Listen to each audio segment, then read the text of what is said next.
I'm Stephen John Drew from Better Podcasting, a podcast about podcasting, part of the Gonna Geek Network.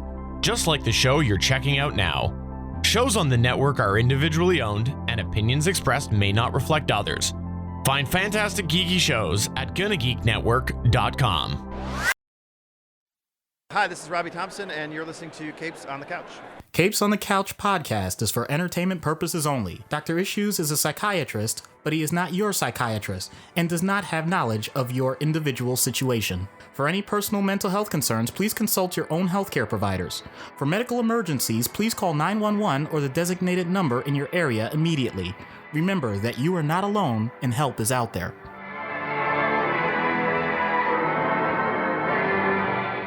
Hey everybody, Anthony here. This is our season 10 finale. This is a panel that I recorded recently at Black Comic Con in Jersey City, New Jersey, alongside Tim Stuckey of Studio 66 Media. He is a fellow podcaster, and he was just really cool to talk to. Like he's an artist. He's got some really incredible stories, and it was a fantastic and fascinating discussion. And I spoke to Tim afterwards about some kind of crossover, so stay tuned to see what comes of that. This one was kind of an interesting situation, and I talk about it briefly in the beginning of the episode about how I ended up being a panelist at a Black comic convention, which is an interesting situation to be in as a white guy, especially given some of the topics that were discussed within the episode. And if you happen to follow us on Threads, you will see a kind of humorous story about all of that. So you can go and check that out. That one went viral, at least relative to our usual engagement and views and impressions and activity that it got. So it was interesting that was the one that kind of really blew up for us. Also, speaking of the episode, I want to apologize for the audio quality. I recorded it using our regular handheld mic. And if you listen to the Bacano panel from the week before, that one sounds pretty good. But unfortunately, we didn't have a table or anything for me to put the microphone on. So I had to leave it on the floor of the stage in front of myself and Tim. So I did my best to clean things up so you understood what we were saying. But again, I apologize if it sounds a little muffled at times. I tried to, clean up and remove as much of the background noise as I could. So this is our season finale. Very bittersweet. But again, Doc and I we're fried. And we preach the importance of mental health all the time on the show. We would be incredibly hypocritical if we didn't take our own advice from time to time. So we are going to take a little bit of a break, catch our breath, and then we will be back in September with new episodes, more creator interviews, and hopefully some cool new stuff on our website and or socials. And I do plan on using some of the time to think about the podcast and come up with other stuff for it. And again, I know I sound like a broken record when I say this, but it's because we love the show. We truly do. We love working on it. We love producing it. We love interacting with everybody. We love our community. We have fantastic fans. It's a lot with everything else we've got going on individually, collectively, and then honestly, just so much everything else going on in the world, So in light of that, please take care of yourself, take care of each other, and keep that moving forward through the summer. And remember that we say all the time on the show, you are not alone and help is out there. And in the words of our late friend, Kate from Ignorance Was Bliss, you matter. So please keep that in mind. And we can't wait for everybody to return when we return in September. In the meantime, this is the Black Comic Con panel presented at Jersey City. Enjoy, and we will see you very soon. So I guess we can officially get started here. And so thank you both for coming. Thank you. And it's a great event. Love having you both here. You're both do podcasting. So what I want to start with is maybe an official introduction from both of you, like exactly I know you've been talking about, the audience has probably heard you, overheard you, whatever, but what your podcasts are about and what your subject matter is, and then we'll go into a line of questions that can kind of be something that relates to each one of you personally, but also just with podcasting in general, how you use the medium to influence and to make a difference in the field. Yeah. So we'll start with you, Tim. Sure. I was letting him start. Nope. I'm going to defer to you. You're the closest. And I was going to flip the coin. Yes. Hello, everyone. My name is Tim Stuckey. Well, to get a little understanding of me, I'm born and raised in Jersey City. I work for New Jersey University for the art department there. I'm also a former, I bring this up once in a while. I am a former Board of Education member. I served back in 1963 to 1999, so that may give a little bit of my age away. My whole focus has always been education, and through education, teach people as it helped me. My podcast that I have is really just telling my stories, my collective stories and my short stories from a sci-fi base. Like if you take the, everyone in my age group know the Twilight Zone. So it's more of reading it, and through it, hopefully, the stories are focused on narratives that help people think. They have a centric tone to it. 3 podcasts I have up so far, and you'll definitely find it for those who have my business card, our website card. You'll find it where one focuses on, speaks to the divide that exists near future. I try to make it in the future. One talks about from a spiritual standpoint, all of them are spiritually rooted, and all of them are from a creative standpoint. Not too long, about 20 some odd, 30 minutes, but all the podcasts I try to release on my website, everything is about focusing to help people see something more positive than what they're seeing all around.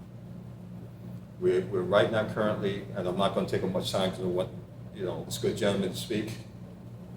Too much negativity is existing around us. I grew up in a time when there wasn't a whole lot of negativity. There wasn't a lot of frustration and anger.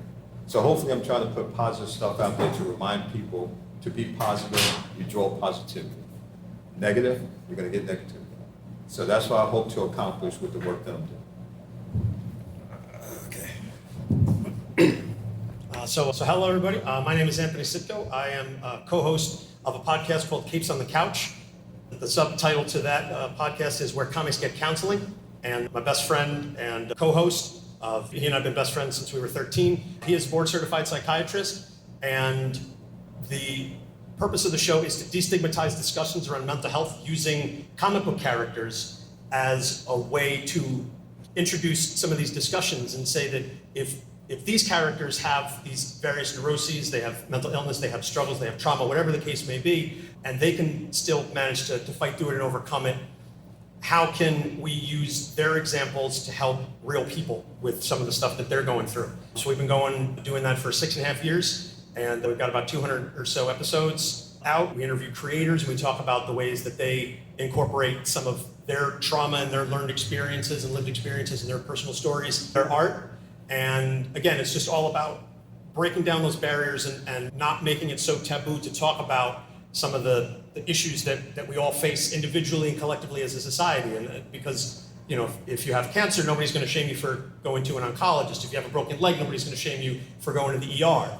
If you have depression, if you have anxiety, if you have schizophrenia, whatever the case may be, there are still segments of the population that will say, oh, well, just if you're depressed, everybody gets depressed, you can get over it. Everybody's anxious about something, it's not a big deal. And there's this tendency to downplay things or to shy away from those discussions. And we say, no, that's not valid, that's not fair, because those situations and those things that you're going through are just as valid as cancer or a broken leg or a physical illness. And so we use the podcast, we use these fictional examples to discuss the ways in which these real issues affect the people on a day-to-day basis. So, and I've been very gracious of Alvin to put this event together. Thanks to Alvin and the fantastic staff here at the Bethune Center. I kind of backed into this. I came here a couple weeks ago to talk to Alvin about a completely unrelated work event, and he was like, oh, I'm hosting this Black Comic Con, and one thing led to another. And my co-host is Black. He couldn't be here. He's the mental health expert, so I don't want to make it seem like, I'm not trying to colonize anything, or I'm not trying to, you're like, why is this white guy on the stage when it's Black Comic Con? I am aware of that, so that's why I'm taking a step back. As black. Oh, no. I did tell him to speak from sincerity. As long as he does that, it's going to be all right. Yes. As long as you're genuine in your presentation, you're good. Absolutely. And I cringe a little bit when I hear people say, "Oh, I can't be racist. My best friend is black," and I'm like, "That's not what." And that I did means. tell him not to go that route. But you're doing great. Thank you. Appreciate that. So I guess I'll turn it over to Alvin to, kind of lead the discussion with the questions. Thanks, guys. Thanks, gentlemen. Both very interesting things that you do here. I'm going to start with you, Anthony. And I'm going to thought about this after our crash conversations we've been having. I'm going to pick 3 characters that most of probably everybody here will know. And I'd like you to give me an example of if they were on the couch in a real life setting, what would they be diagnosed as, and what would their disorders be, and how would you, in a sense, or how would they be helped professionally? We are Frank Castle, who is the Punisher, okay, Moon Knight, and North Star. Okay. All right. Well, I suppose it's fortunate then that we happen to have done episodes on all 3 of those characters on our show. So that kind of helps a little bit, and I'm trying to remember specifically. So I'll start with Moon Knight, probably because I am one of the biggest Moon Knight fans probably in the world, or at least certainly in my circle. There's not many of us. There's not many of us diehard Moon Knight fans, but we do exist. So Moon Knight's first thing very clearly is dissociative identity disorder. And that has been portrayed, unfortunately, in a very unrealistic fashion, historically speaking, in the comics. Moon Knight, for those of you that may be unaware, he's a Marvel character created in 1975. And his whole thing is that his real name is Mark Spector, but he also has these other identities, as they're referred to in the books, or personalities, which is incorrect from a technical standpoint. But Jake Lockley and Stephen Grant, and then also the persona of Moon Knight, who goes out and fights crime. And again, historically, it was always shown as just, he goes from Mark to Stephen to Jake to Moon Knight, and he just kind of switches them back and forth like he's taken off hats. And that is in no way, shape, or form the way that DID is actually dealt with by the people that have it, as far as those people that have been clinically diagnosed to have DID. Alters and the way that their brains are wired is rooted in trauma. And so very often DID and these alters are created because your brain is so traumatized by an event that it decides, in order to keep us safe, in order to keep us healthy, in order for us to survive, we have to create another person that has not undergone this trauma just so we can make it through the day. It's an oversimplified version, but that's what DID is at its root. It's rooted in trauma. And so for somebody like Moon Knight, who, again, historically in the comics, and they've been doing a lot more over the past 10, 15 years on him, they've been rooting it in a lot and showing that trauma more realistically and explaining why these alters exist. You really have to delve into the root of the trauma. And there may be medication involved. It's going to be a lot of discussion, and it's not about, you're not trying to cure the DID, because you can't cure these mental illnesses. And we really, on the show and just in general, we try and shy away from that terminology of cure. But you try and help them cope with it. So for somebody like Moon Knight, I would say the first thing is getting to the root of the trauma, identifying the source of it, and then figuring out a way for him and his alters to accept the trauma and accept their coexistence. You want the alters to coexist as cleanly as possible. So that would be the first thing. For somebody like a Frank Castle, the Punisher, here's a guy, former soldier, and obviously dealt with a lot while he was serving in the armed forces, comes home, has a wife and family. They're assassinated by the mafia. And so that is his triggering trauma, that he chooses to turn around and say, nobody's going after these people. They got away with killing my wife and kids. I'm going to purge New York City. I'm going to purge the world of this evil. And his mentality is very much black and white. That there's no nuance there. It's, you're doing bad things. I'm going to kill you so that you can't hurt anybody else. There's no opportunity for the people that Frank deals with to get any sort of redemption, because Frank feels that because he suffered the ultimate loss and he can't get his family back, he then takes that and projects that trauma onto everybody else. So he deals with that in a very unhealthy way. And so for Frank, what we talked about was trying to get him to acknowledge the trauma that he dealt with, the experiences that he had, and understanding that nothing that he does, he can kill all the bad guys in the world, it's not going to bring his wife and kids back. Nothing he does is going to unring that bell. And you get to the root of that, and you get him to deal with that anger and that trauma in a healthier way. So that's number two. For somebody like North Star, Jean-Paul Beaubier, Canadian character, a member of Alpha Flight in the comics. And gosh, I'm trying to remember, a lot of what he dealt with, honestly, was in the 70s and 80s, was homophobia, because he was one of the first openly gay characters in comics. And he was dealing with a lot of external homophobia from other characters, from society in general. And so obviously, we're not trying to address his homosexuality that is, inherent to who he is.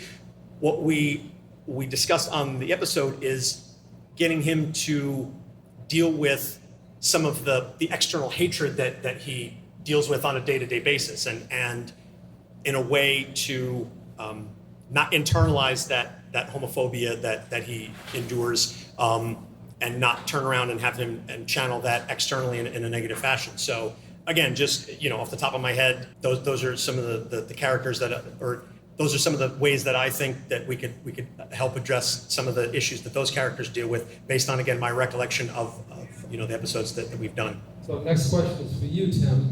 So Tim, basically your intro, you use the comic book genre to basically inspire positivity. And I would like for you to go into a little bit more detail as to like the nuts and bolts of actually how you do that, like relating specific comic book characters, specific storylines or whatever. How do you use that to actually make a tangible impact on your audience? Like I said earlier, a lot of it is trying to fashion narratives and stories, because it is from an Afrocentric point of view, that at least individuals who I know in my community can at least relate to or associate with. Because sometimes there is a common thread that can cause, some type of trauma or generation. I call it personally, and again, I'm no expert, I'm just speaking from my living experience, generational trauma.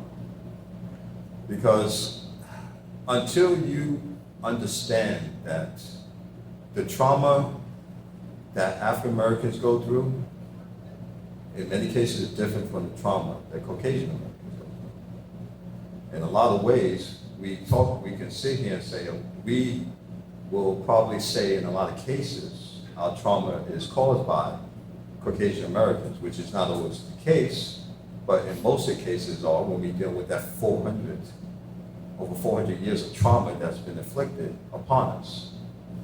So it's a certain level of hopelessness that developed where we are coming up. Now, me personally, I haven't experienced in my young upbringing, because when I saw creativity and work in characters, I just saw it for a while. That's cool, that's that.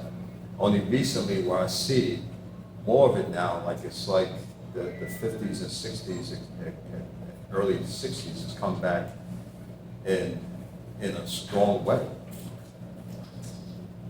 So my work is more of trying to overcome it by saying, and again, I root my work in spiritual, because as a Christian man, I try to focus that when you cling to God and focus, as you mentioned, you said about, driving through. I use the term power through. You got to power through these obstacles that's in your way. Is it easy to do that? Of course not. But first you have to recognize the fact that you have a purpose. So within my story, what I try to do is I try to use my example. I went through a whole lot of trials and tribulations. I went through a whole lot of craziness. I went through surviving cancer, without operating, because of just that rooted faith in my Almighty Father. For anyone that knows the story of Job, 3 years ago, my story was the story of Job. in every single aspect biblical. Where wife leaves you when you get sick, you get sick, you go through all this, literally. But what helped me to power through was that belief, that clinging to something. My creativity, my art, kept me focused, kept me from going over that edge. So I tried to share with my podcast, with my website, positive images, positive things that people can go through and say, wow, I haven't seen that. Because sometimes we get in so much imagery that is so negative and not uplifting like it was back in the day. It's nothing, not knocking the music of today, but it's not uplifting like it was listening to music back in the 60s and 70s that had an upbeat feel to it. That's what you call soul music. When you eating delicious food that was balanced, that's what we call soul food. We got to return back to the things that enrich our soul, that benefit so many people. If you look at the story of Motown back in the day, and yes, I'm going off topic a little bit, just explain the power of creativity and the power of that, and that relies in art and creative and storytelling. I was watching a documentary when Barry Gordon would have the group go down south. And then you have, you know, African-American kids and Caucasian kids dance together, but there was this line down the middle. They would dance on one side or the other.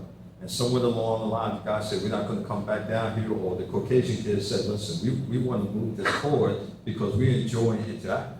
That's the power of that music had. That's the power of creativity. That's the power of it to bond people together until we all understand that there is familiar territory that exists. So my podcast right now starting off is just sharing stories for people to listen to, stories that are different from what we keep listening to every day. The stories I grew up on that was positive in my life and enriched my life and made a difference, you know, and that's what I'm trying to do. Tim, I'm going to ask, and then I'm going to go back to Anthony. I want to ask, relating to comic books, like, can you give an example? And we're going to take some more questions from the audience soon. What is an example of a character or a storyline in Marvel, DC, Universe, whatever, it doesn't matter, a comic book character that you would have considered have maybe inspired you? As far as what, like a positive feeling or whatever helped you.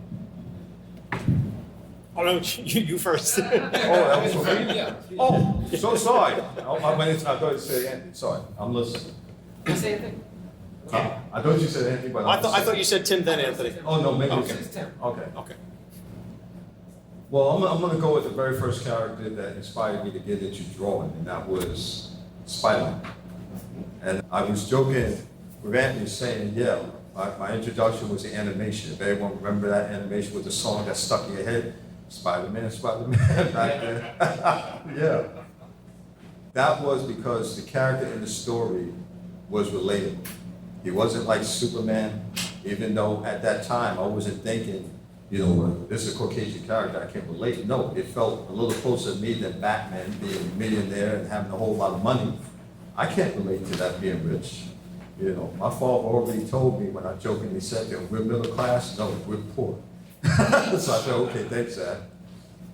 But Peter Parker was one that was relatable because even though he didn't live in Jersey City, he lived in Queens. You know, he went through same issues and same problems trying to just cope and deal with. But he felt in coping, I still want to help people. And, you know, I was raised, you know, by my family to help people, to be of service. So that's the one thing, that character influenced me. Of course, there's characters that come along that then you attach to, characters of color, that you say, wow, this is a cool character. But Spider-Man had the most, you know, the first one to influence me on my path. I have a question, yeah. Oh, okay. No, I'm going to ask Anthony a question. So Anthony, question now for you is, out of your wide array of knowledge of comic book heroes or villains, which one do you feel you personally most relate to? Oh gosh.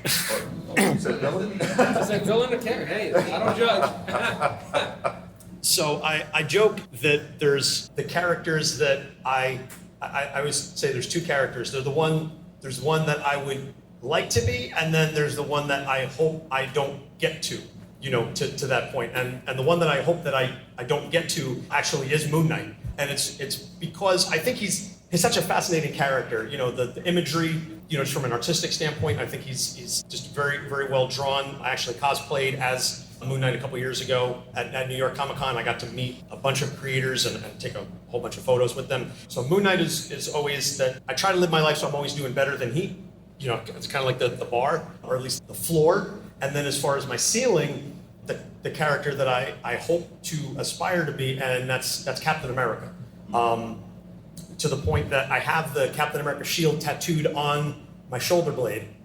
I got that when I turned 30, and I wanted to get a tattoo for a long time, and I finally decided on the shield because Captain America always does the right thing.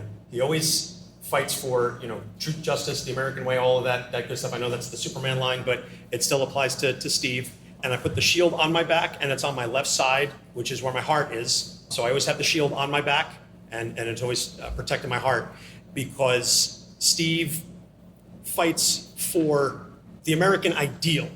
And I think that sometimes people misconstrue and they misunderstand Captain America, and they view him as this jingoistic character, this nationalistic character, and that's not who Steve Rogers is. That may have been Jeffrey Mace or Walker or some of the other characters that have carried the mantle of Captain America, but that's not who Steve Rogers is. And I thought the MCU version, as portrayed by Chris Evans, does such an amazing job of walking that line of saying that he represents the best in us and best in what we could be, in what we could aspire to be, without coming across as corny or not relatable. He fights for what is right, regardless of who it is. He's going to fight for, the ideals. And so when I go through my day-to-day existence, it's always like, how would Cap face this issue? How would Steve deal with this? And then, try and meld that with my own background and my own personal lived experiences, and hopefully just in the end do the right thing,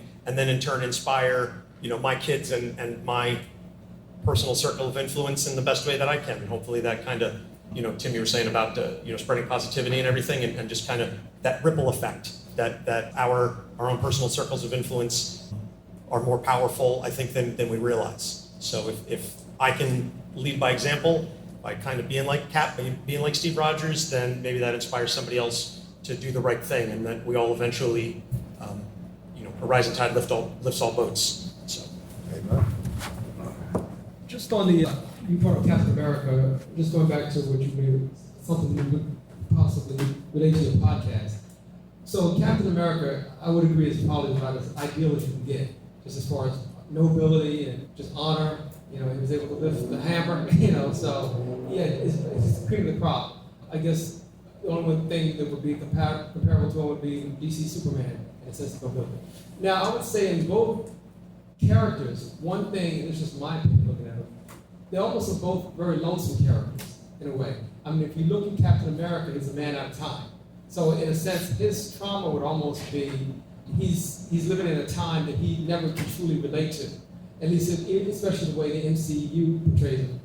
He never really has a solid love interest except for the one he met in the 40s. Superman, in a sense, very noble, but in some ways, he's going to outlive all the people he loves. And so that power that he has is also, it's cursed in some ways. Because, he's being invulnerable almost, when I look at Superman, I'm like, okay, I've always felt to myself, if you can't feel a bullet, can you feel a kiss? And it almost like your strength almost becomes your greatest curse as well. Now, going back to how they portray him, the standard of Captain America is basically what we're talking about here. Now, the Ultimates kind of portrayed more nationalistic, but that was kind of an off-brand. But to my first, what I just said, I'd like to just relate to like the loneliness of these two characters. If you were related to some sort of trauma, would you look at it like the way I just described it?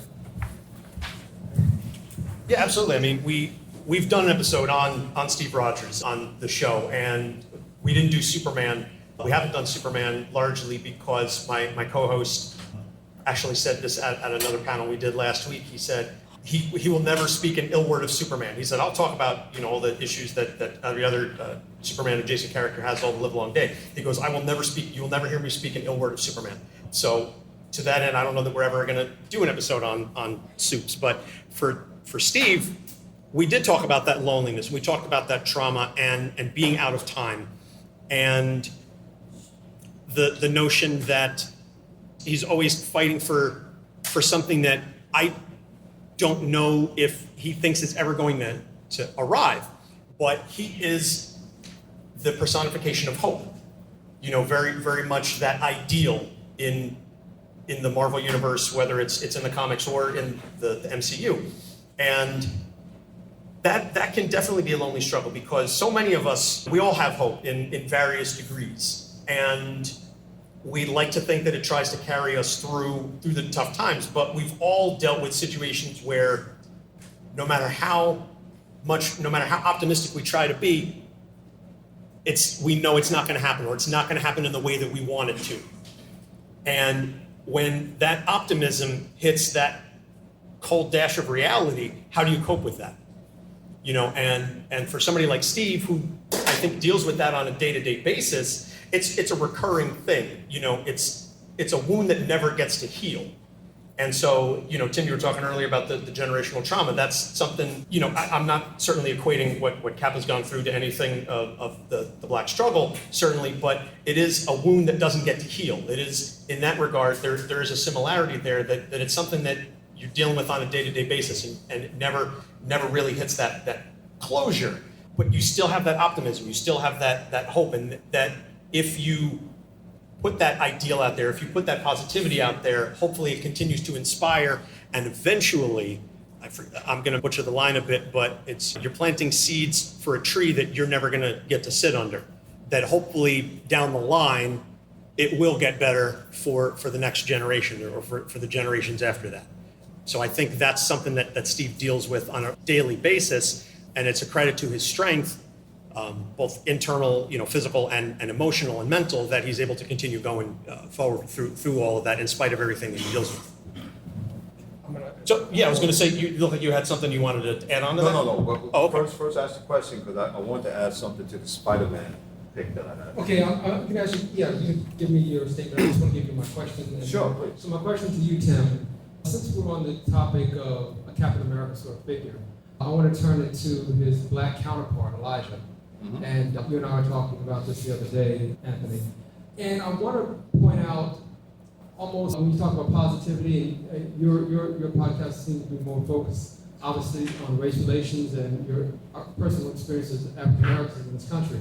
So the way I look at almost these very noble characters, whether it be Superman, whether it be Captain America we're talking about, or you can even say Batman, they tend to fight villains that never affect almost everyday people and everyday problems. A lot of it is, for all their nobility in the comics, they almost were, each of them, oblivious to the struggles of race inequality, racism, people getting murdered even at the time that they were at. And obviously that we're talking about, the writers were probably oblivious to too, so it's not the characters. But how did you look at that even as an African American? Batman's fighting the Joker, he's fighting the Mad Hatter, he's fighting the Penguin. None of these that actually are robberies on the streets. I think the only time I saw that tackled was an oversized graphic novel by Alex Ross, where Batman, Bruce Wayne, actually used his money to fight some crime actually in the hood or in the African American communities. But that was like an anomaly. That was something that was never touched on. So I'd like maybe to just speak to that, and how even though these characters are perfect, they almost are, in a sense, oblivious to the common people.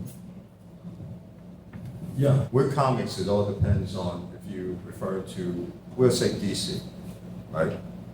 It's like different ages of it. You say the golden age, you say the silver age, right?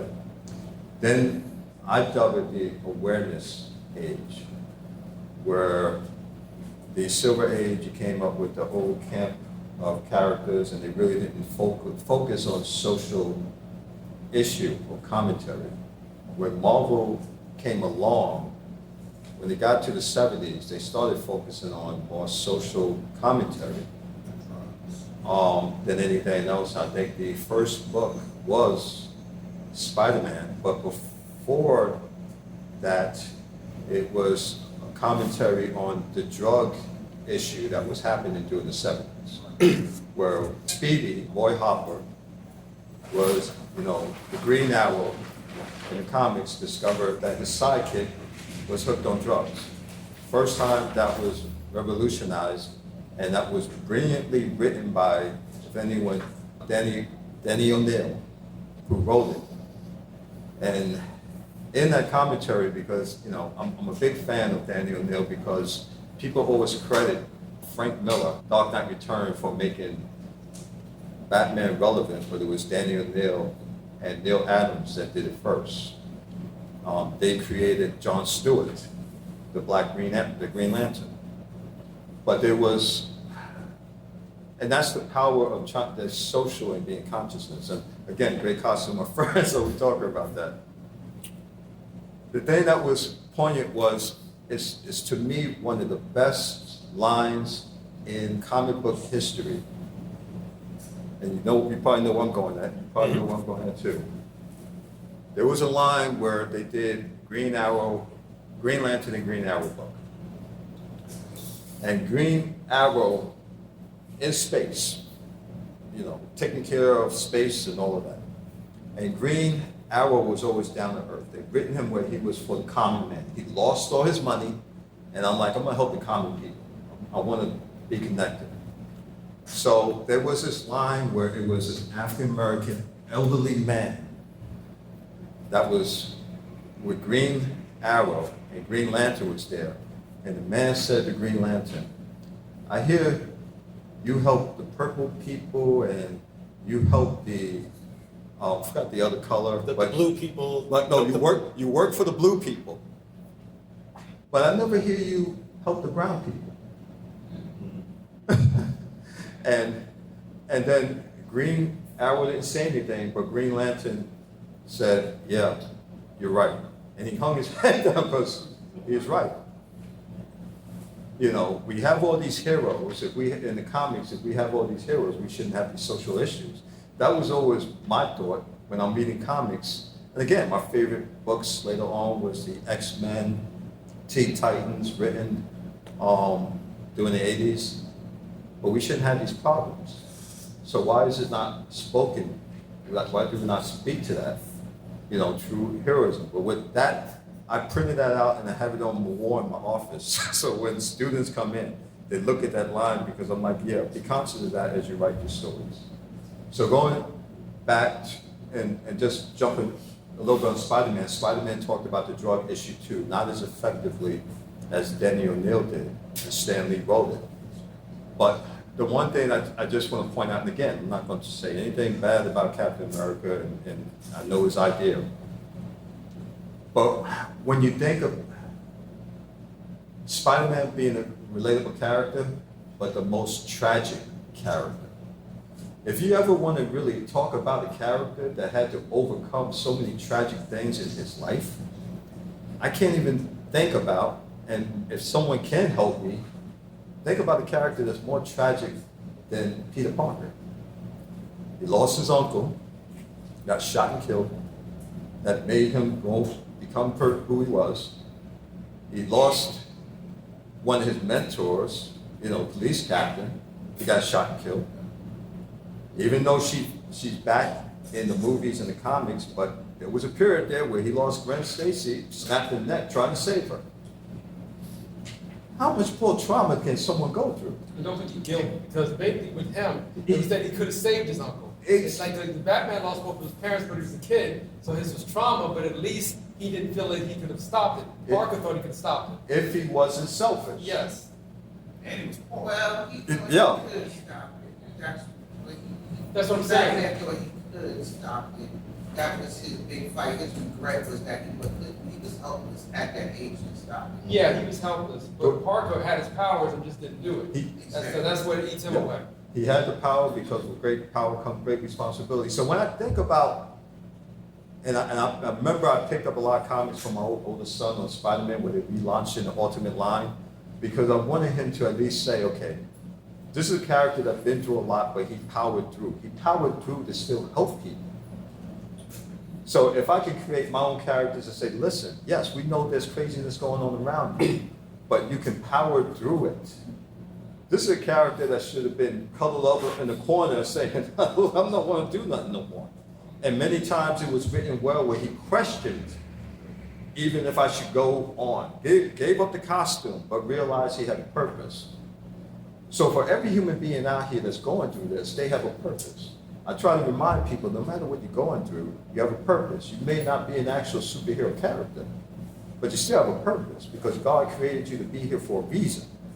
My work was just to create work and art to remind people of it. But every single person, hopefully comics will remind us of that, it does to overcome obstacles, to power through things. And books, films, movies have done that well, help us. No matter who does it. I watch anime, I watch so many, I watch Star Wars. Okay, no black people in Star Wars, but still, great story. Lando. I'm talking about the first Star Wars. Oh, okay. The first Star Wars, which I love, blew my mind away, built a X-Wing fighter from paper and all that stuff. But the point was afterwards, yes, we have cool Lando. Not Colt 45 Lando. we're talking about Bingo Long's traveling all-star, mahogany Lando. One black man in space, Lando and Star Wars had a perm. yes, and sported well. But to Lucas' credit, he had him where he ran this whole place, which was great. But the point is, at the end of the day, art, creativity, books influence us on the path. And we have to remember our work, no matter what it does, influence others and help others. As Anthony pointed out, that's what it's about. Understand the trauma and understand how people are powered through and work through it. And I think, I went to Berry Lane, and I'm saying this real quick so you can answer my friend. They had the Juneteenth celebration. I went down there and met so many incredible people that in their own right, they felt like superheroes to me. In conversation and shared the traumas, the stories they went through to create the products that they have, they themselves are superheroes. So we have to remember that we are that in so many ways, that we have a purpose, and I think that's the great thing about it. Sorry for going on. I'm sorry. So I'm about to take the questions from the audience. I just have one last thing I'd like to say. Anthony, I'm going to direct this to you. I'm one comic book artist to former comic book artist, maybe. Oh no, you're still an artist, you know you. Not because of comic book. Comic book. Yep. Studied it, but you did it more professionally. But I guess growing up, we're around the same Generation X years, and you and I kind of had these conversations. Like Anthony, you and I have had very interesting conversations on this. How do you feel as a black artist coming up in the generation that we came up in? And I did an interview with CBS last night, and I brought up the fact that they asked me some questions about this event.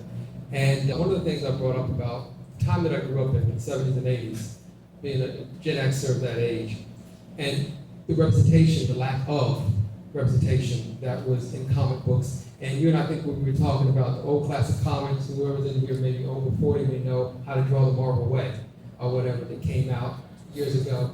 And even in that book, it tells you, do not draw a nose too big. Do not draw lips too thick. I think Mishima was the artist or whatever, I can't remember. John Mishima. John Mishima.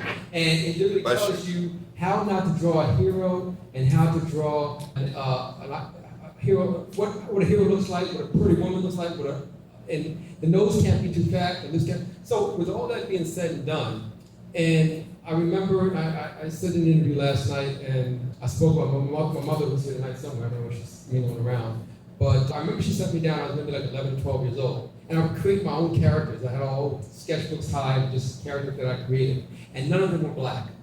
And my mother set me down one night and she says, how come you never draw any black people?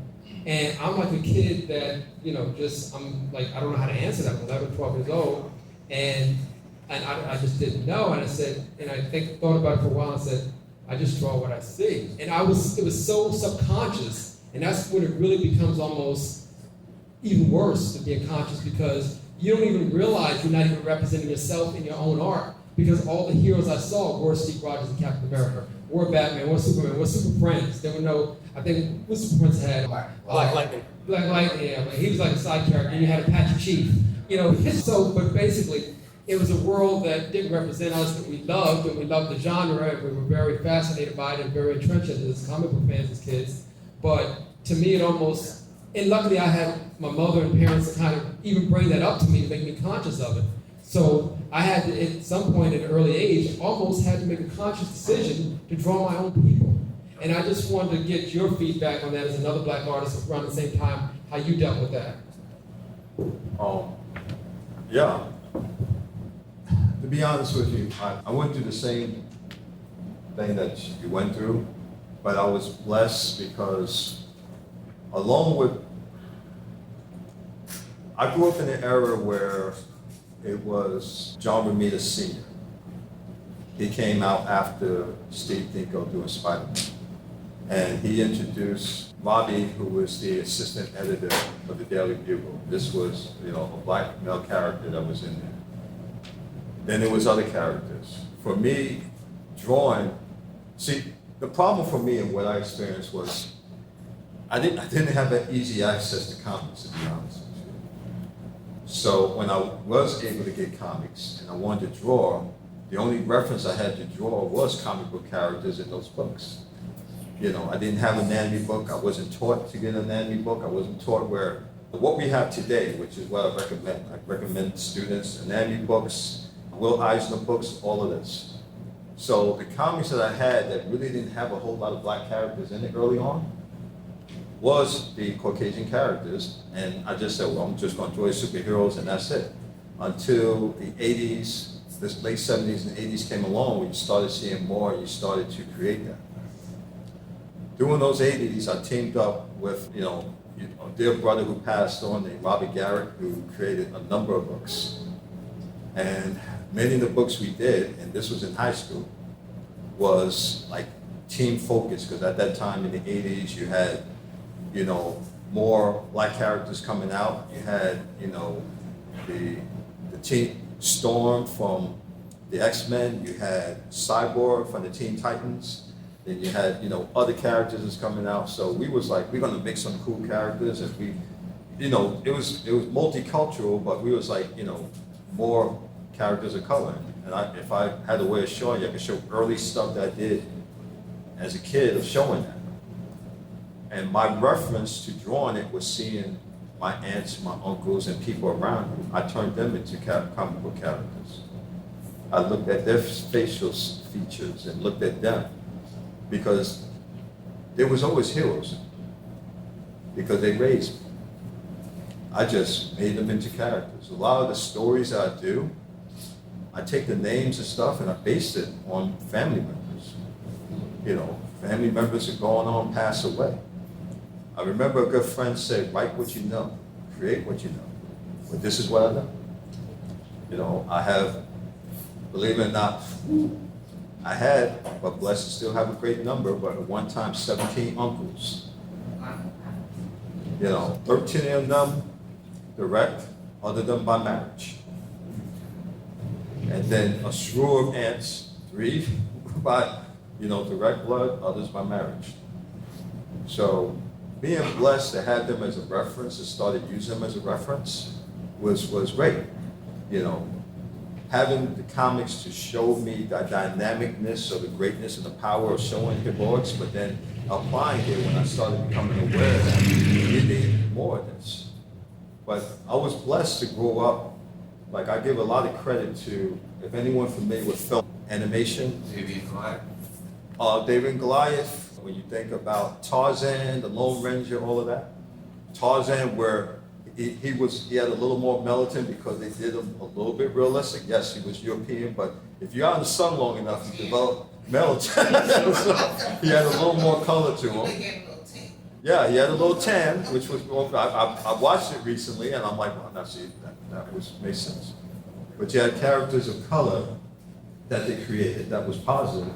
But I said, for me, that's what I want to do, to create and have fun doing it and give back. And that's what I want to do. I hope I answered your question. All right. So we're way over time, but I do want to take some questions from the audience for these two gentlemen.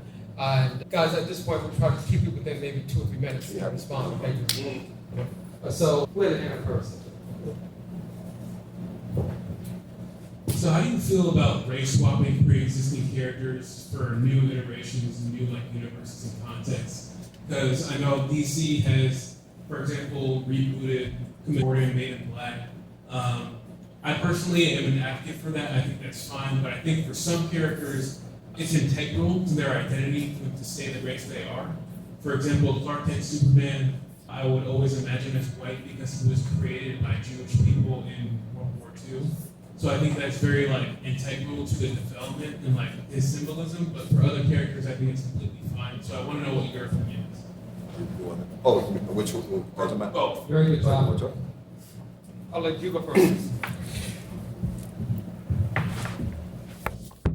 Sorry. Okay, this could possibly backfire on me in any way. I'm going to tell you from a biblical standpoint. Speak the truth.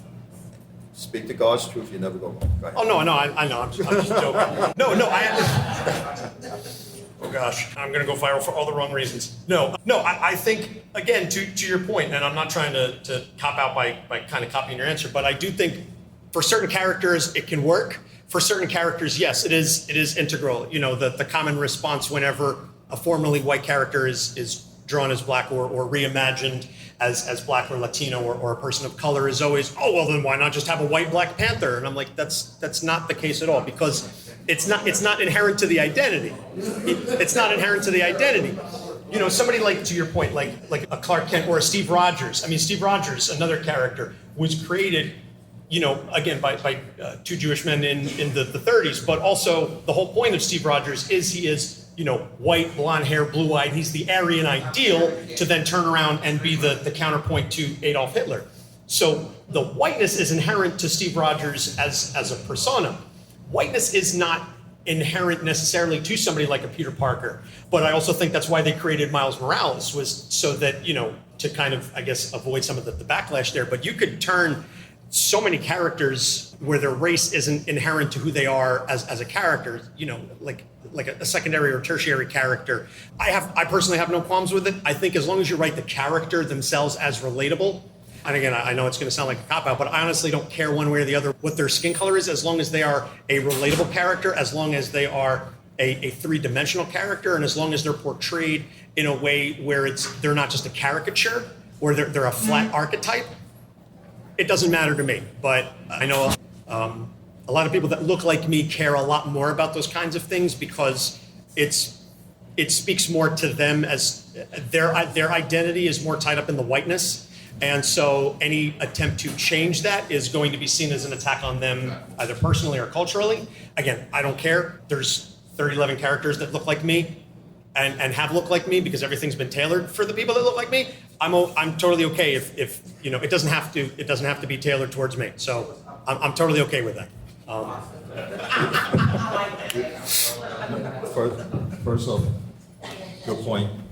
But one thing, I'm going to answer his question first. I have no problem with it because we have to think about the times of when these comics was created. They wasn't thinking about us. Jeffrey Wright did an excellent job portraying Jim Gordon in the Batman. One of my favorite Batman movies so far, because Matt Reeves, who directed it, did a great job with the ensemble and putting together it with the story. So I like the answer that Anthony has given because it is about the integrity of it. I know that recently for the upcoming Superman movie, they went back to African American Perry White, to use him. They're introducing Mr. Terrific, thank you. So they recently showed pictures. So they're making strides, but the problem that I have with the current industry is that, are you still giving it the heart? And I think we all know when you did the Spider-Man Into Spider-Verse and those films, excellent. They had heart. They had me. It's like won an Academy Award because everyone enjoyed and relate to that. And I want Hollywood, but they finally have a hard time understanding. There is depth and story that you have to get back to. Early in the conversation, I spoke to things, soul food, soul music, things like that.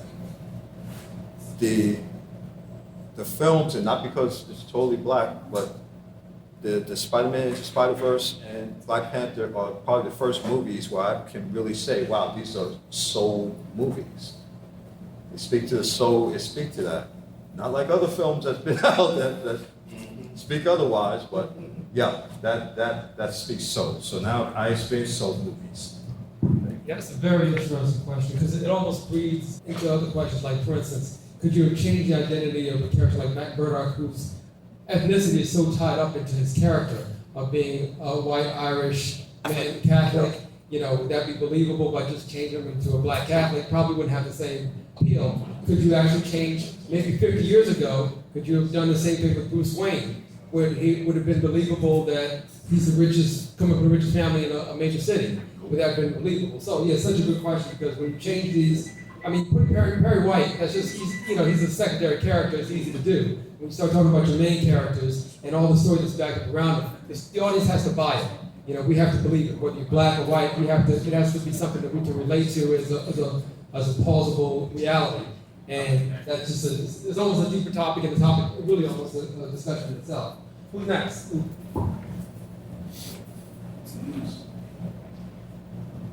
First of all, I want to thank you gentlemen for a crazy, this is my first Black Comic Con panel. This is really incredible. I want to take it back to the mental health for me. So this young man is just like my favorite hero, Batman, comes close to this. What do you think of the anti-hero? Like a Spawn? Like, I do good, but I'm not good. I'm going to give this one to you guys. Okay. I'm pretty sure I talked about it on your show, yeah. Yeah, to that point, we did an episode on Spawn, and I think the anti-hero is a fascinating concept because I think it speaks.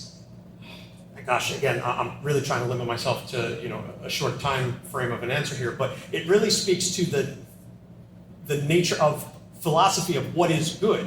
Are you judging somebody by the effect of their actions? Are you judging them by the intent of their actions? By what metric are you looking at them? Because again, you can look at somebody like a Frank Castle, where from one perspective, okay, he's eliminating drug dealers and people who are going to hurt other people. He's taking that kind of evil off the street. But the manner in which he's doing it is, very, very final, and it's very hurtful to the people, and it doesn't allow for any kind of redemption. And his own internal trauma is the basis for that. So there's so many nuances to look at that, and I think the best stories are the ones where you understand where they're coming from. And to kind of bring it back to a film that you were just talking about, Black Panther, there was so much discussion about, Killmonger was right. And I think that he was one of the most well-written villains, quote unquote, in cinema, because there was a reality and a logic to his actions and to his basis where you go, I may not necessarily agree with everything he's the end result of what he's doing, but I really can't say he's rooted in anything wrong, And so that's what made that film so powerful, was that kind of a basis. Killmonger, less, you can certainly make the argument that he's less villainous, he's not a full anti-hero, he's somewhere in between, but that nuance and that gray area is beautiful, and the best stories are the ones that can pull that off in a really impactful way. Be honest with you, it's not much I can really say on it because I agree with what Anthony said. The anti-hero, the anti-character, I think what makes an anti-character more compelling is because they are teetering on that middle line. When you think about Wolverine, like people say, it's a favorite character of a lot of people, but what really makes him a favorite? Is it because he got the claws, he can slice people up? No, it's because he's always struggling with his berserker rage. He's trying to yes.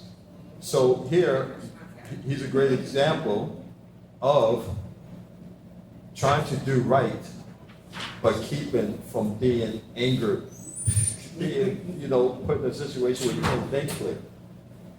So, and then how to cope, which if you follow him, the character real quick, he gets into Japanese philosophy, Bushido, he learns to relax, he becomes a samurai, he learns to focus, I'm not going to be berserker raised like I was at the beginning, you know, and he comes a long way. So, yeah, that's I can point. And Anthony and I were talking the other day as far as the whole anti-hero thing, and I think I was a little bit more pro Frank Castle. He was a little bit more, because I mean, the way I look at it a little bit is kind of like, in some ways you're right, there's no redemption there. And we were talking about the contrast between Frank Castle and Matt Murdock, where one believes Matt Murdock being Daredevil, one believes everybody deserves a second chance. Castle believes, you know, you keep letting them go and they come back, you got to do this with, you know, when I put them down, they stay down. So, and then I was only even bringing it up in the sense that when you look at, like, even criminals in our society or whatever, like Charles Manson or Jeffrey Dahmer, why do we keep them around? I mean, they're not redeemable. Some people, not every. So is that somebody where Frank Castle would be right, or you know, Matt Murdock would just probably let him just go on forever? But that was just an extra topic that Anthony and I were having in the office. Another question, then we're gonna have to wrap this up. Anybody else? Okay then, I think we got another panel discussion coming up a little after 4. The food truck is on its way outside. We got jerk and chicken coming, so anybody's hungry, you can grab something to eat. Thank you, gentlemen, for being here. It was a wonderful discussion. Went on a lot longer, but that's what interesting conversations do. Listen, thank you very much for those great Yes. questions and being part of it. Yes, and again, thank you. My mother just walked in and one told me at 11 I wasn't drawing black people with my. And thank you to Alvin and the fantastic staff here at the Bethune Center for putting on this event. Capes on the Couch podcast is for entertainment purposes only. Dr. Issues is a psychiatrist, but he is not your psychiatrist and does not have knowledge of your individual situation. For any personal mental health concerns, please consult your own healthcare providers. For medical emergencies, please call 911 or the designated number in your area immediately. Remember that you are not alone and help is out there.